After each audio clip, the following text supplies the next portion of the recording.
Hi guys, wonderful day to everyone. It is I, Sir Mike Munch Markspace, bringing you another Blade and Soul Revolution video.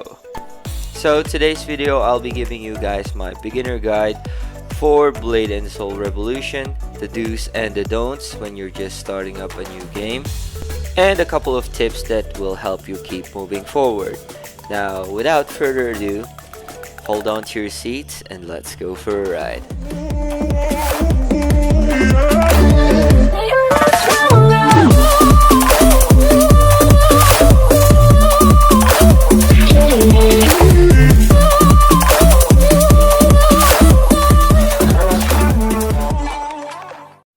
Alright then, moving on.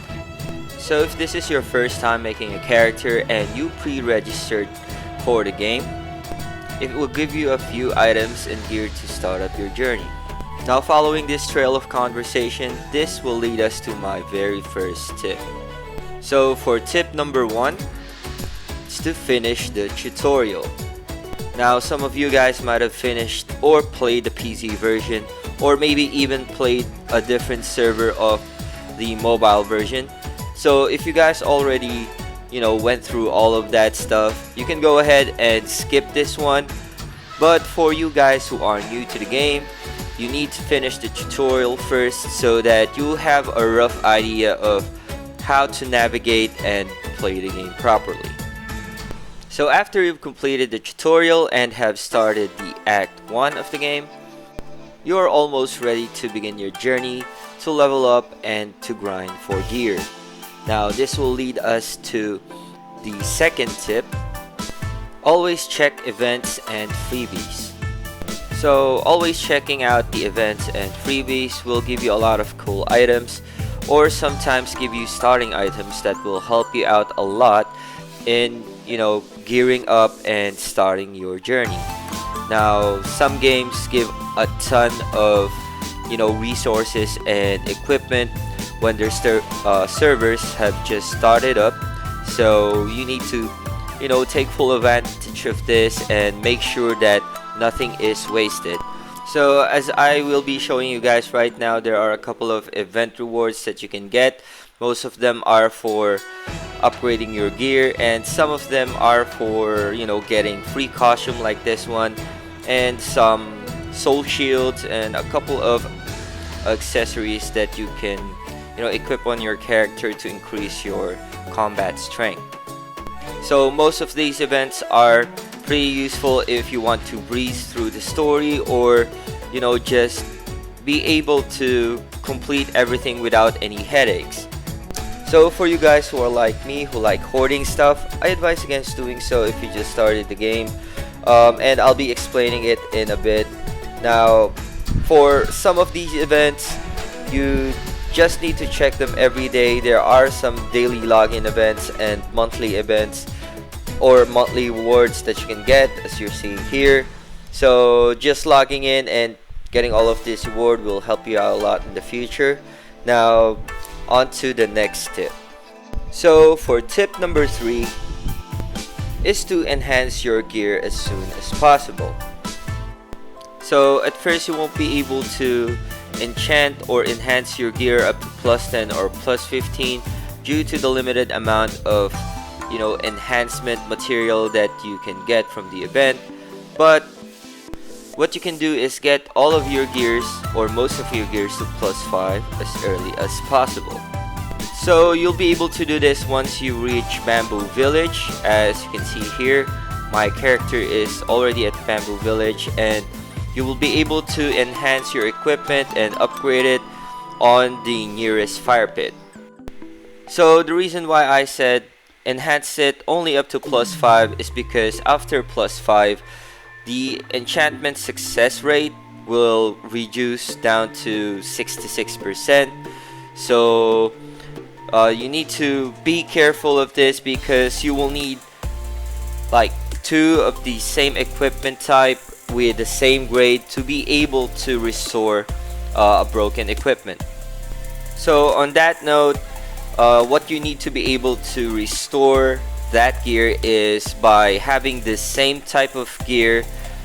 For example, it's a main weapon. You need the same grade and the same enhancement level for each to reach 100% and successfully restore that gear you broke. So moving on to tip number 4 is to dismantle lower grade gears.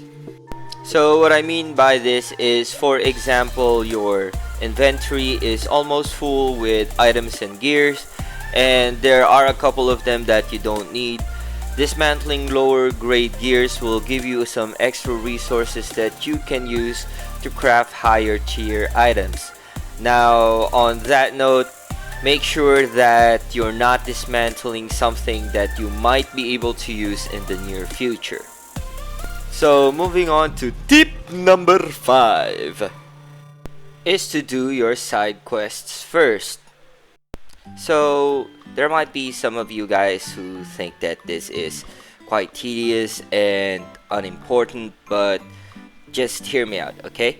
So in Blade and Soul, even on the PC version, doing the side quests first once they appear is really important, since most of them lead to the area where your main quest will happen. And also, it's gonna help you out a lot in getting more experience to level up faster and get, a lot more reward than just doing the main quest. Also, on that note, doing the conquest for your area gives you extra experience, some bits of resources, and also extra stat points for your character.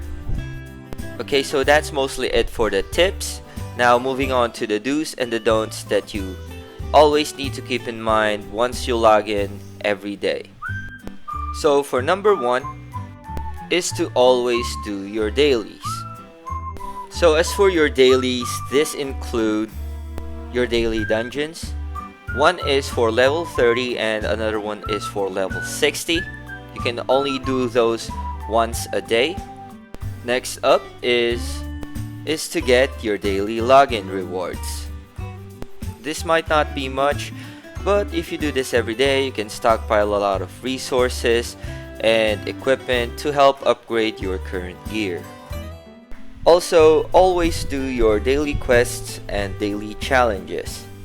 So doing this daily quests and daily challenges give extra upgrade materials for your equipment, and also, for example, you do some of these challenges or quests in succession, extra rewards will be given out to you, so make sure to keep an eye out for those. So next up is to join group dungeons whenever you can.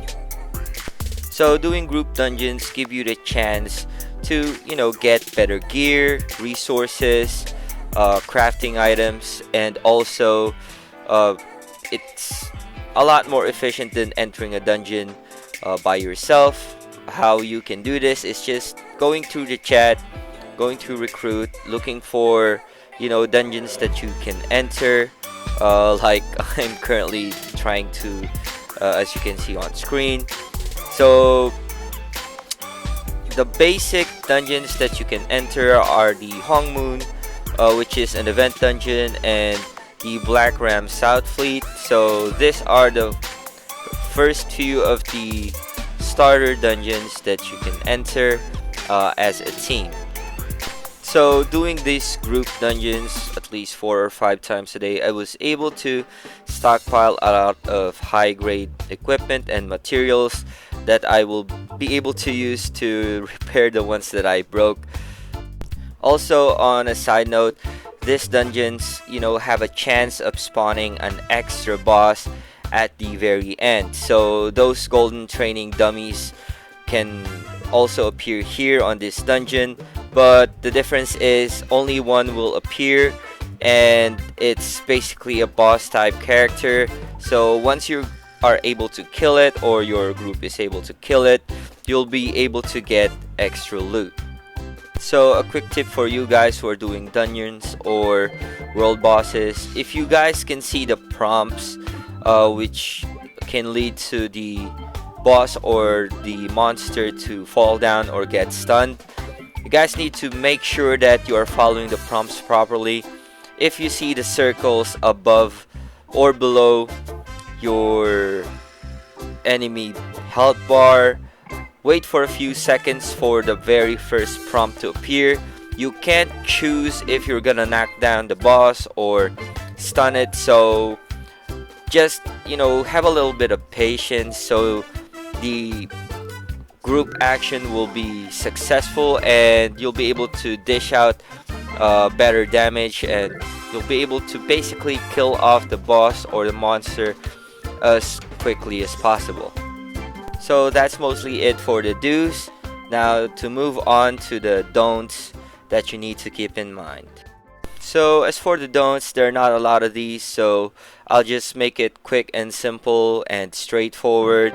So the very first thing that you keep in mind that you don't do is don't forget to buy off the limited stock items from the general merchandise vendor on every town or every village.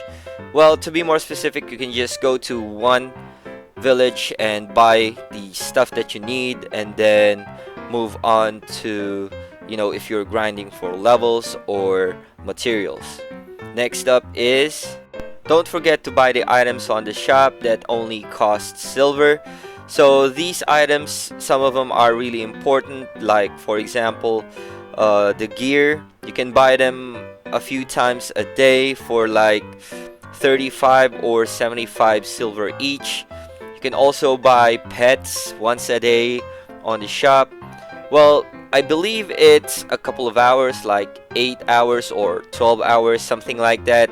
So don't forget doing all of those. And next up is don't forget to level up your skills. So by the way, if you don't know which skills to level up, what you can do is go to skill training, look for the combos that mostly fit your playstyle, and from there you can level up the skills that you want to use for either PvE or PvP. And lastly, don't forget to do your collections and achievements. Doing your collections and achievements, you can gain more items and more resources.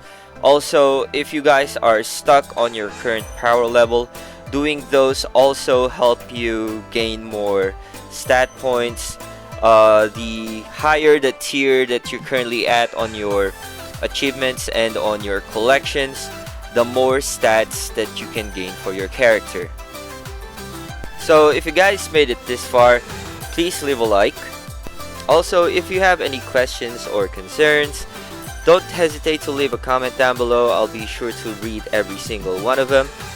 And if you haven't already, please subscribe to my channel, click on that bell icon and turn on notifications so that you won't miss my next video.